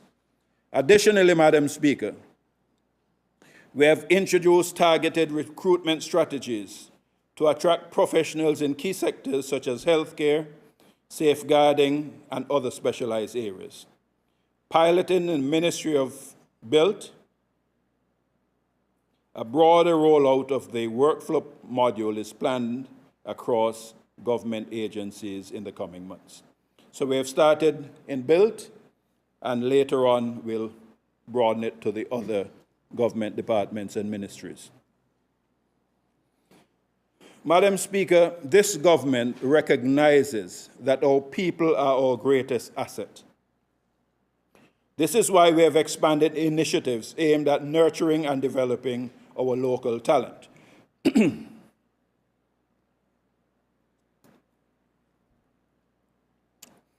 this is to ensure that our people can occupy key positions within government. And we are in the process of strengthening our apprenticeship program, which I spoke to before, that builds on lessons learned from the HYPE program by giving school leavers an opportunity to develop their skills while fostering their own personal and professional development. Through our apprenticeship scheme, we'll focus on addressing the shortages in skills trades, developing a cadre of electricians, plumbers, welders, refrigeration specialists, among others, who can contribute to the efforts of taking Montserrat forward. We are thrilled to announce that during the piloting phase of this scheme, a cadre of apprenticeships will be assigned to the hospital project. Madam Speaker, this government is intent on investing in employee wellness and retention. Motivating and retaining our workforce is critical to ensuring a strong and productive public service. It is within this context that we will introduce a range of wellness initiatives to lift morale and the overall well-being of our employees. One of the most significant changes will be the introduction of flexible working arrangements and other hybrid work models. We will also introduce wellness programs that focus on both physical and mental health, recognizing that a healthy workforce is more engaged and a more effective one. This initiative will include a blend of employee recognition programs, recruitment of resources to support organizational psychology, access to confidential counseling, and career coaching and mentorship. Madam Speaker, I wish to address the issue of pension reform. After our public servants have committed themselves to years of dedicated service, we must seriously consider how we can meaningfully serve our pensioners. Ensuring a secure and sustainable retirement system for all is a priority of this government. Our current pension landscape has gaps that must be addressed to provide long-term financial security. This not only impacts public sector employees, but people in the private sector as well. While government employees benefit from a pension plan, most private sector workers do not have similar protections beyond the lump sum gratuity required by law after 10 years of service. For many, the Social Security pension is their only source of retirement income. To address these challenges, the government is considering a multi-pillar pension system that balances sustainable, fairness, and affordability. At the heart of this would be the creation of a pension plan benefiting both employees of Government of Montserrat and the private sector. This is expected to improve financial security among retirees, reduce our reliance on social welfare support, and ensure that our pension system is equitable for all.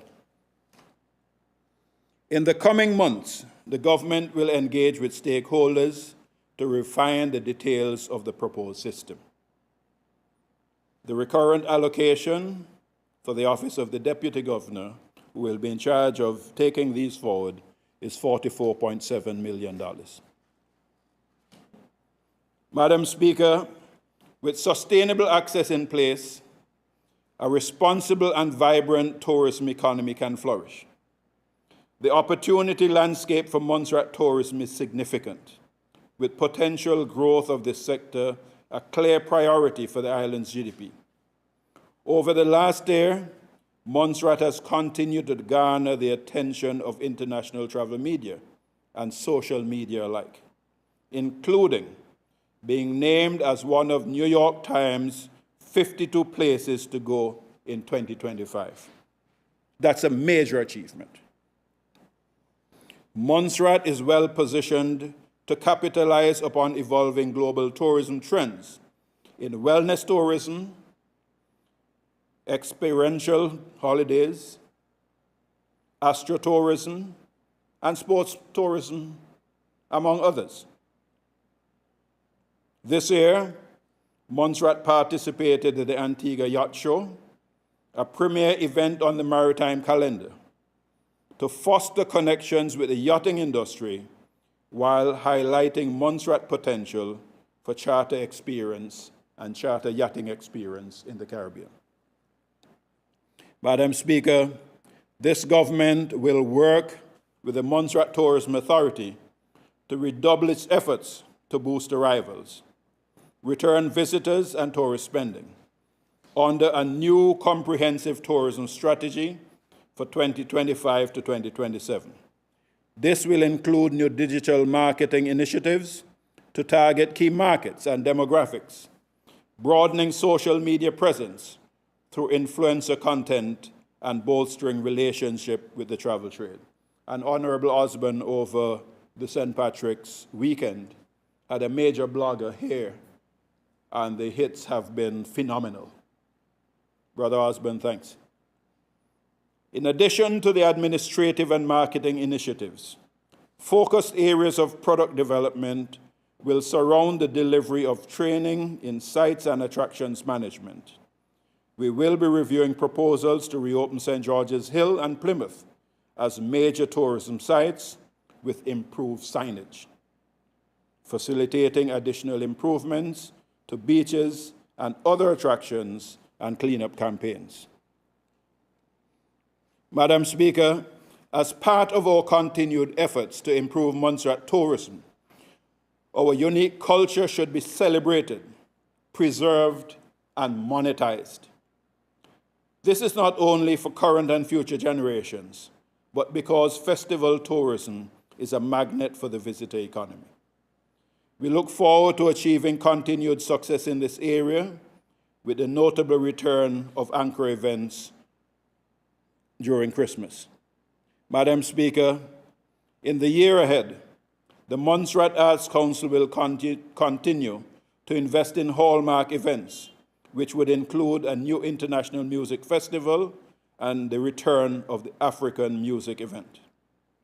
Opportunities will also be created for the youth to become more involved in cultural activities and will be encouraged to join new masquerade groups, calypso and poetry writing, along with training in the singing of calypso and other genres. Efforts are already in process for training other cultural initiatives, such as playing the various masquerade and string band instruments, and we will also have a national steel orchestra.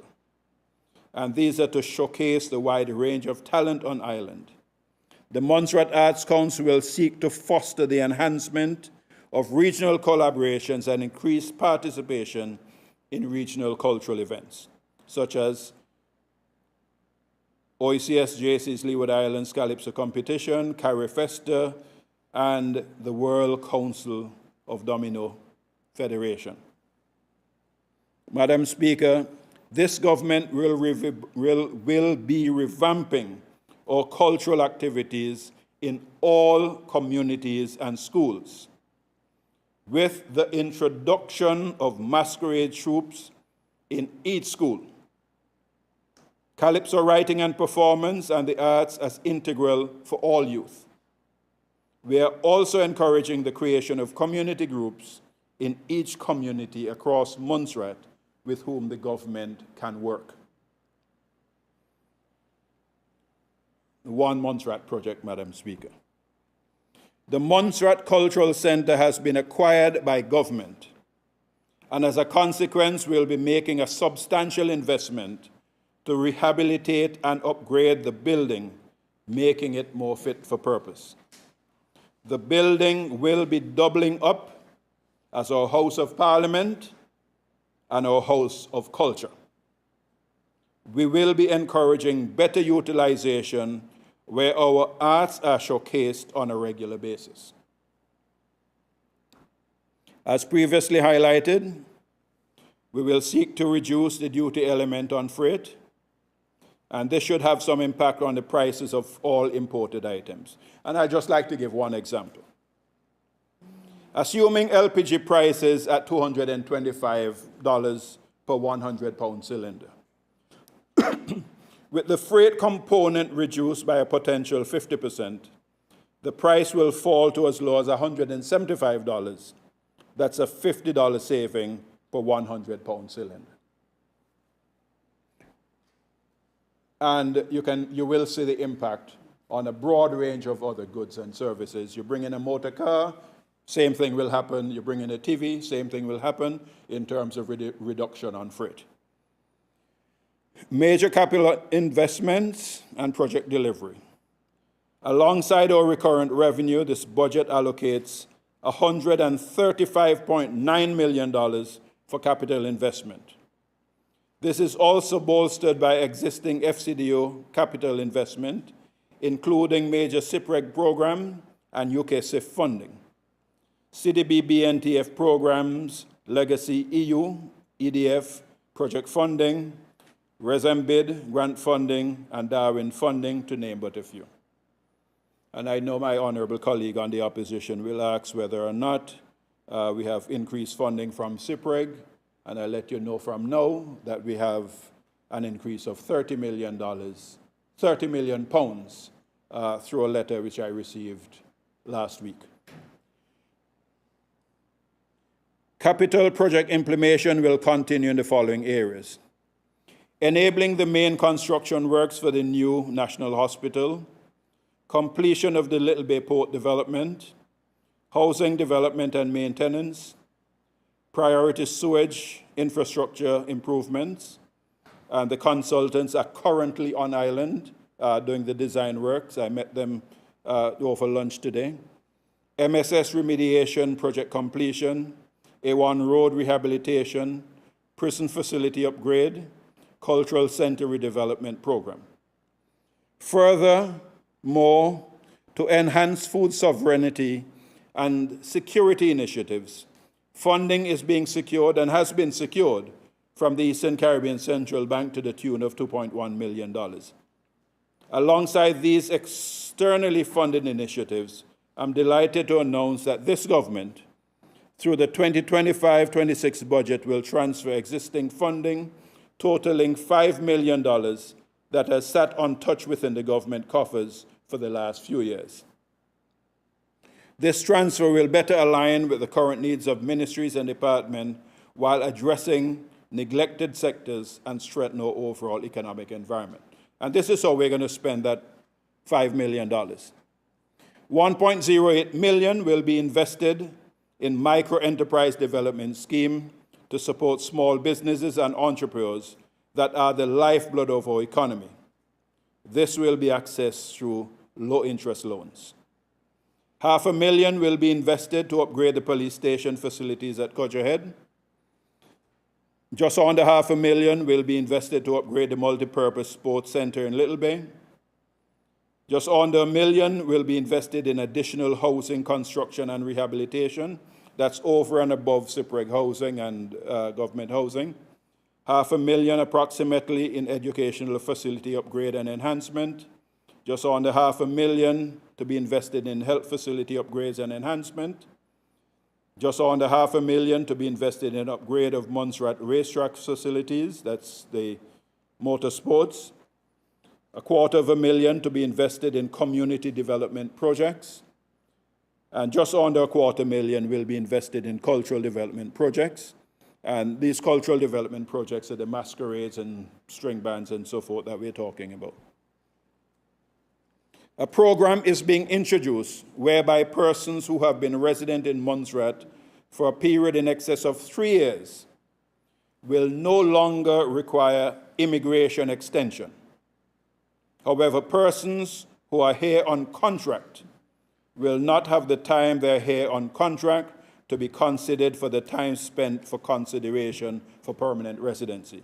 If you're here on contract, you're not a permanent resident. If you want to be considered for permanent residency, come off contract and join the others. This illustrates how important it is for Immigration Department to become more service-oriented and technology-driven than in the past. Madam Speaker, I'm pleased to say that the strategic direction created by the department itself and the commitment shown by the team gives me great confidence that they will achieve the desired results. Madam Speaker, for Montserrat to wean itself from budgetary aid, we must encourage both local and foreign direct investment. To this end, we have been having discussions with a range of potential investors, ranging from hotel, water bottling, data centers, to mining in its various forms. And in so doing, we will build an economy, create employment, and generate revenue for the government, thus making us less reliant on HMG in the not-too-distant future. Our major projects: the hospital main works has commenced with the mobilization of the contractor, and we have put systems in place to ensure proper management of the project, to ensure its scheduled completion by April 2027. We are putting in place medevac protocols and exploring various options to increase the efficacy of the process to the benefit of the patients. We are in negotiations with the contractor for the port project and are seeking a compromise solution to have the project restarted under a new management arrangement supported by HMG and the government of Montserrat. We are implementing a utilities project to upgrade our water supply, springs, and new reservoir tanks, upgrading some of our pipelines which are leaking, replacing our sewage systems in Drummonds, Lookout, and Davyhill. We recognize that stable electricity is a must. There have been significant improvements in that respect, and we will be overhauling our main generator, obtaining proper and functional battery storage systems to ensure that we maximize the benefits of the installed PVC system. The airport tower will be completed, including the installation of an elevator and upgraded office space for the air traffic staff. The elevator has been procured, and additional funds have been allocated for the completion of that project. We have contracted a UK firm to explore the possibility of night landing at the John Osborne Airport, and this would enable us to have flights landing much later and reduce the need for overnight for connecting flights to Montserrat. This will also facilitate medevacs at night, and that again is critically important. You need to get out at night. You can't get a medevac, you have to wait till morning. That's the difference between life and death. Madam Speaker, I've just given a synopsis of how we will lead our united effort to make life better for all of us in Montserrat today and tomorrow. However, it is vital that we accept that even with the kind, critical, and substantial support provided by HMG, it is illogical to expect us to get the job done in one financial year. There will be some needs that we cannot meet in this financial year. I anticipate that there will be those among us who might decide to use their social media platforms to present their versions of what the budget should look like. But, Madam Speaker, anyone is free to express an opinion or pretend to be a Minister of Finance. However, I do not have that luxury of pretending. I have to be a real minister in a real world with actual time and resource constraints. But our team, the United Alliance team, remains accountable for those choices and results. There are consequences for actions. Some are only looking for followers and likes on their Facebook pages. Think about it. When last have you seen a government in Montserrat as capable and focused, as reliable, as approachable, as reachable, and as united as we have been since October 2024. There is an African proverb that says, no matter how long the night, the day is sure to come. Montserrat had a night that stretched many years, and we're working with you for that new day, the dawning of that new day. There is another African proverb that says, when you want to go far, you go together. We intend to continue this journey with all of us, the One Montserrat Project. Madam Speaker, in expressing our gratitude to all those who contributed to us being able to make a budget presentation of this quality in this time frame, I crave your indulgence to paraphrase a communication from HMG regarding financial support for fiscal 25-26 in a letter dated as recently as March 25th. The letter highlighted the strength of the evidence provided at the most recent budget support mission and the compelling case it made for Montserrat in the UK's own budget planning for Montserrat. It went on to confirm the 37 million pounds in budget support that would be provided for Montserrat for this fiscal year. It further highlighted that this was a 17% increase on the provision from 2024, with increases in core budget support, security funding, and additional support in other key areas. Madam Speaker, at this juncture, I just wish to thank all of those hard-working public servants who made the effort over a very short period of time to assist us in getting these proposals ready within the very short time frame between elections and the time of the mission here to Montserrat. It emphasized that this increase was provided in a challenging global financial environment and with the increased pressure on the UK official development assistance budget. And the increase in this context reflects UK's continued commitment to Montserrat. It outlined the UK financial commitment to Montserrat through various channels with no less than £52 million for this fiscal year. That is both recurrent and capital. This suggests that the United Alliance administration has already won the respect and confidence of key officials in His Majesty's government.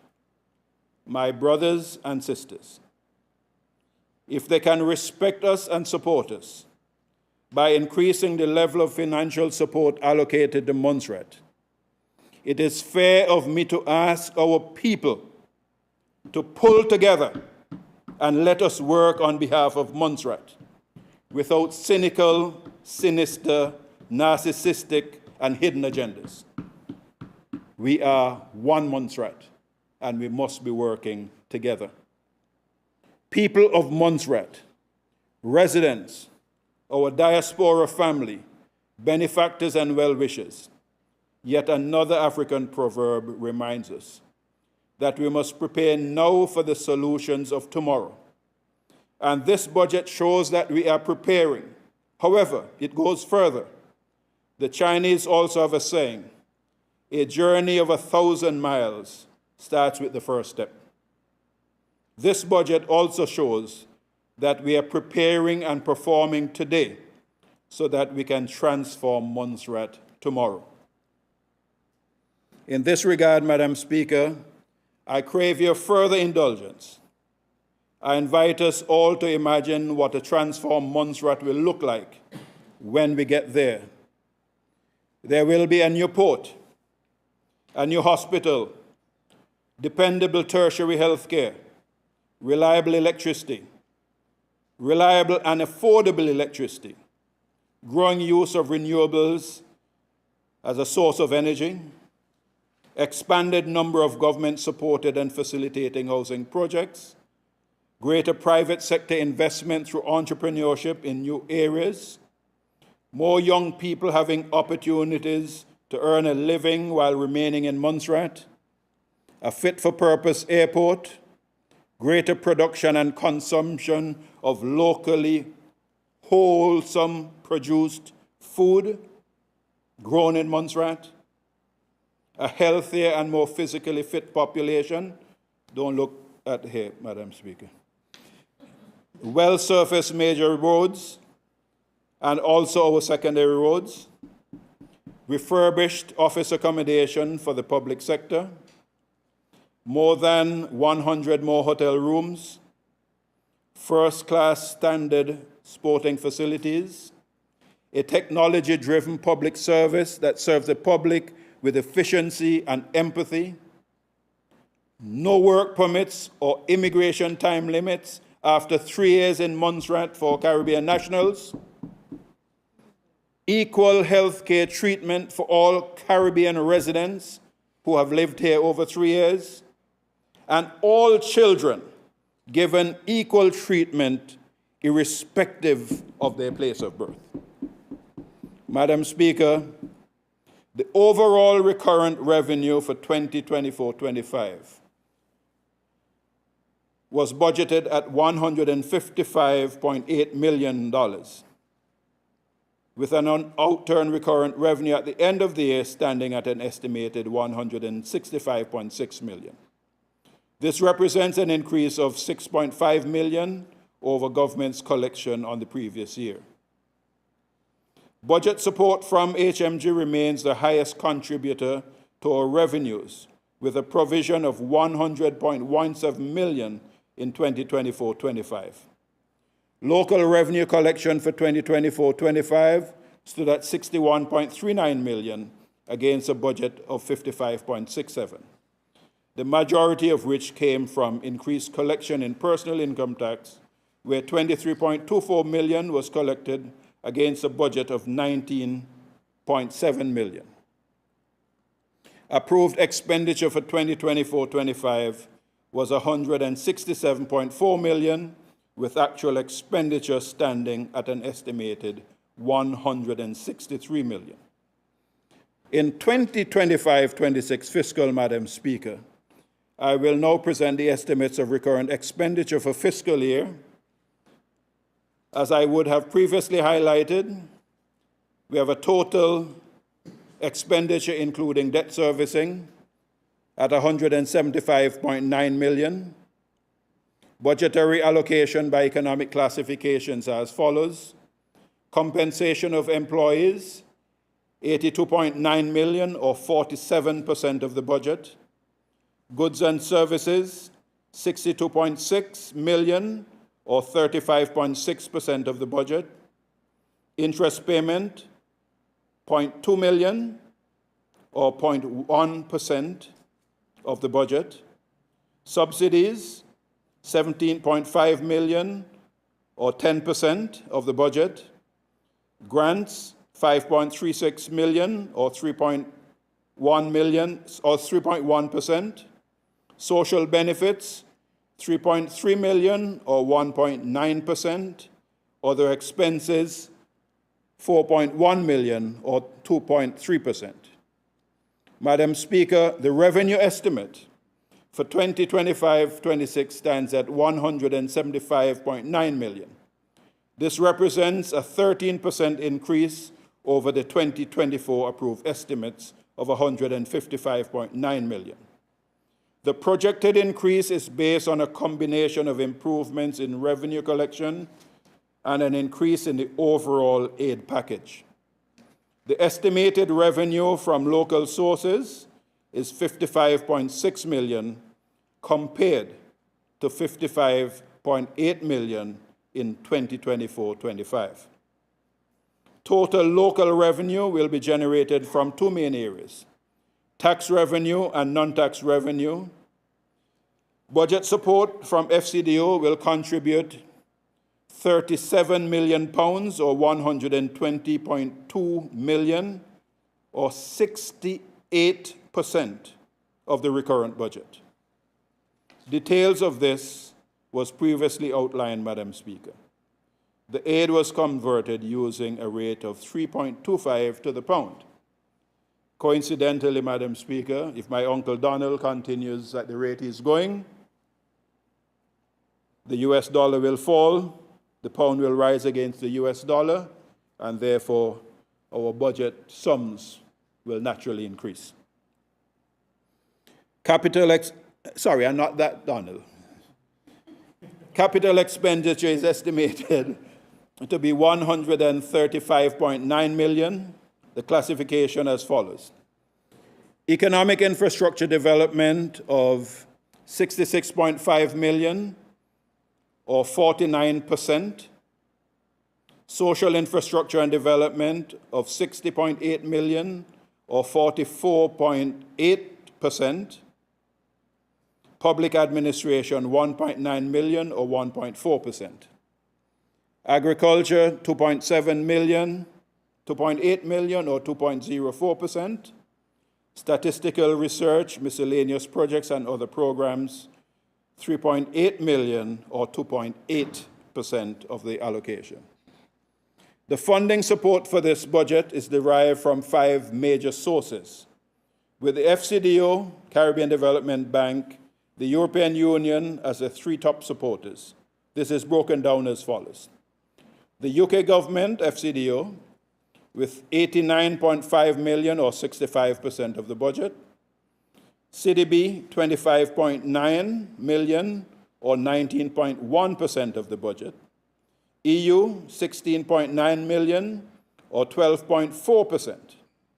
ECCB, 2.1 million, or 1.6%. And other sources to include our local budget and other funding partners such as Darwin, OTEP, JNC, etc., with 1.5 million, or 1.1%.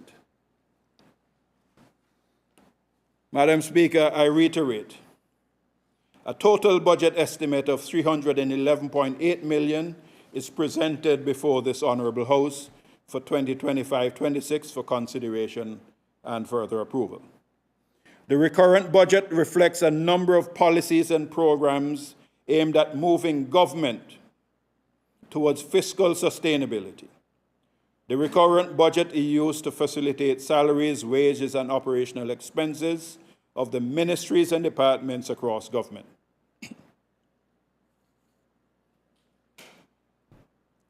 Madam Speaker, this 25-26 budget estimate is allocated across ministries and departments as follows: Office of the Deputy Governor, 44.7 million, a recurrent of 38.5 million, or 21.9%, and capital of 6.3 million, or 4.6%. Ministry of Finance and Economic Management, 82.5 million, recurrent 47.1 million, or 26.8%, and capital 35.4, or 26.1%. The Ministry of Health and Social Services, 76.6 million, 25.5 as recurrent, which is 14.5%, and capital 51.1 million, or 37.6%. Office of the Premier, 12.2 million, made up of a recurrent of 11.4 million, which is 6.5% of the recurrent, and a capital of 0.8 million, or 0.6%. The Ministry of Built, 49.5 million, of which recurrent is 14.1 million, or 8%, and capital of 35.4 million, or 26.1%. Ministry of Education, 11 million, recurrent of 10.1 million, or 5.7%, and capital of 1 million, or 0.6% of the budget. Ministry of Agriculture, Lands, Housing and the Environment, 13.27 million, a recurrent of 8.9 million, which is 5.04% of the budget, and a capital of 4.4 million, or 26.1%. The RMPS, a total recurrent allocation of 8.5 million, the balance of 13.5 million, or 4.3% of the budget, is allocated among the other services of government, which include legislative and judicial services, the Office of the Auditor General, Cabinet Secretariat, and the Department of Communications and Digital Transformation. Madam Speaker, the full set of allocations is detailed in the estimates of revenue and expenditure tabled in this Honourable House today, and will be available for circulation once it has been approved. Why the circulation? The budget is the first segment of the transformation roadmap. Our Sustainable Development Plan will provide a far more comprehensive strategic pathway. It takes time to create an SDP. I should know. And I do know, because I led many of those teams that created the SDBs for Montserrat over the last 30 years. In creating the new SDP, we will be thorough and consultative, but we will also be timely and using local resources. I affirm that this is what this budget shows that the United Alliance-led government will do: hold ourselves accountable to all of our people, give our people hope again, with confidence that there is a future for Montserrat as a viable society. Lead the effort to make the lives of our people better, economically, socially, psychologically, and culturally.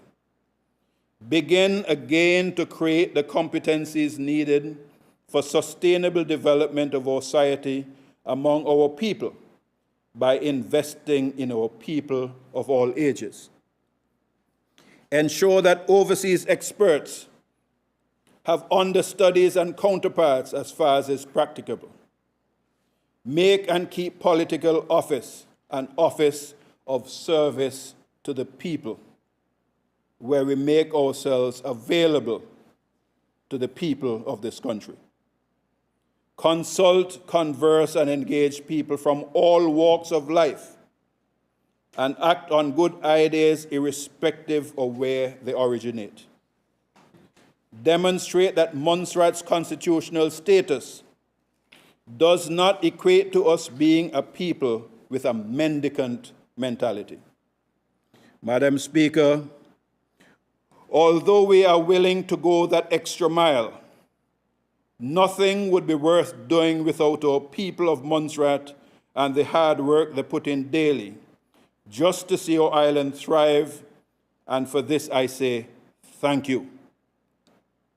Thank you to the staff within the Ministry of Finance for their dedication to seeing this budget process through annually. Very commendable. I don't know how I can say thank you to them for the long hours which they have put in, always with a smile, even when they're working as late as midnight. Thank you. And we will work ourselves out as to how we'll say thank you better.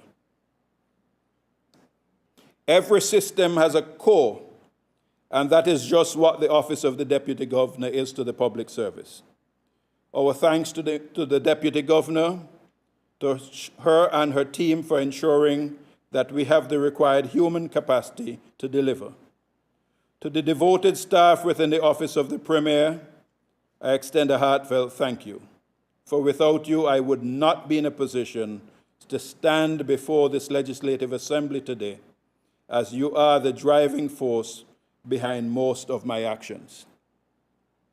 Thank you to the various ministries and departments for their unwavering support throughout the 6 months that we've been in office, and for making this process worthwhile. Thank you to FCDO and the Governor's Office for the continued relationship with this your government and the people of Montserrat.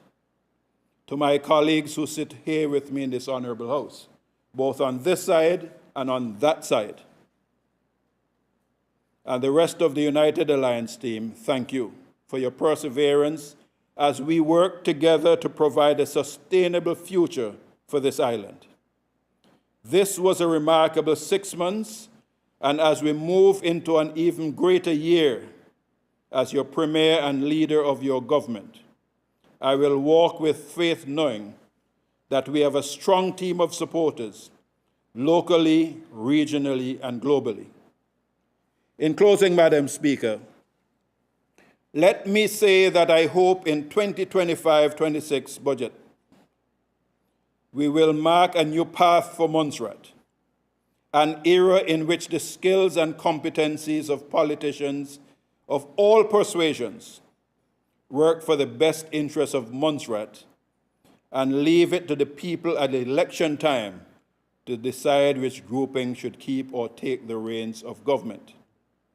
It is time we come out of the perpetual campaign mode that we seem to have slipped in, especially in the social media age. Let this be the era of mature, insightful debate, given by sincerity and commitment to Montserrat. We should not have to tear down each other's name, reputation, and family history to shreds to prove that we love Montserrat. I invite all politicians and aspiring politicians to accept that you can be successful by operating on principle and not just on negativity and innuendo. Think of what is best for Montserrat and who is best for Montserrat, not how many followers you have on Facebook or how many likes you get for what you put on the internet. The development of Montserrat is a challenging task. In the wake of nearly 30 years of ongoing volcanic activity, the impact and legacy of the eruptive events are wide-ranging, far-reaching, and consequential. Madam Speaker, it is difficult but genuinely believe it must be done for the generations that will follow us. We simply cannot write off this emerald jewel. In the words of our territorial song, we all need to rise up and make our country great with art and skill and sacrifice. One Montserrat. May the God whom we serve continue to bless and preserve us. May the peace of God be with us all. Madam Speaker, thank you very much. Thank you, Honourable Minister of Finance. I was following so intently I didn't get a chance to see where you say not to look.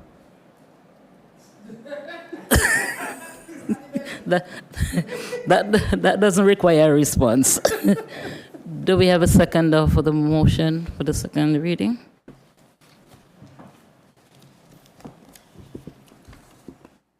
I recognize the Honourable Deputy Premier. Madam Speaker, I stand to support the second reading of the Appropriation Bill number 25, number 3 of 2025.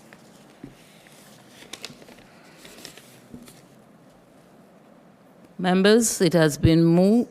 Oh, I'm sorry. The adjournment. Yeah. Madam Speaker, I move for adjournment of this Honourable House, and in consultation yesterday with the Honourable Leader of the Opposition, we have agreed reluctantly that we will resume our sitting on Thursday morning at 9 o'clock for us to continue with the debate. So I move a motion for the adjournment of this Honourable House until Thursday morning at 9 o'clock. What's the date? 10th? Whatever Thursday is. Remember, I say reluctantly. I recognize the Honourable Deputy Premier. Madam Speaker, I stand to support the motion for the adjournment to Thursday, 10th April, 9 a.m. Members, it has been moved and seconded that this Honourable House be adjourned until Thursday, 10th April at 9 a.m. All those in favor say aye. Those against, nay. I think the ayes have it. The ayes have it. This Honourable House now stands adjourned until Thursday, 10th April at 9 a.m.